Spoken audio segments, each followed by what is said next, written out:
2 দিন মৃত্যুর সঙ্গে লড়াই করে অবশেষে রোববার রাতে চিকিৎসাধীন অবস্থায় মারা যান সাঈদ হোসেন। গত শনিবার কুষ্টিয়ার দৌলতপুরে ভয়াবহ সড়ক দুর্ঘটনায় গুরুতর আহত হন তিনি। এর আগে একই দুর্ঘটনায় ঘটনাস্থলে প্রাণ হারায় তার 2 সহপাঠী বন্ধু রহমত আলী ও সাহাবী হোসেন। সোমবার সকাল 11টার দিকে জানাজা শেষে সাঈদ হোসেনকে দাফন করা হয়।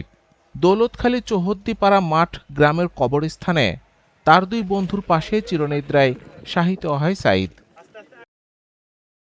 একই গ্রামের একই স্কুলের ও একই শ্রেণীর 3 শিক্ষার্থীর এমন মর্মান্তিক মৃত্যুতে পুরো এলাকায় নেমে এসেছে শোকের ছায়া।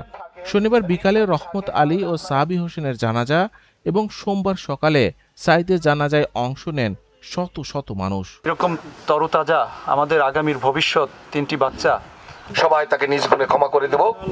আর আমরা তার জন্য, তার বাবা হয়ে আমি আপনার কাছে ক্ষমা চাচ্ছি, আপনারা ক্ষমা করে দিবেন।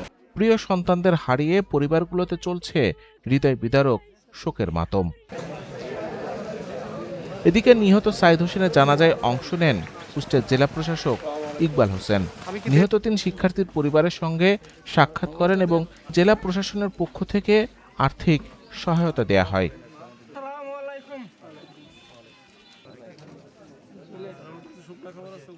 একটি দুর্ঘটনায় নিভে গেল 3টি তাজা প্রাণ।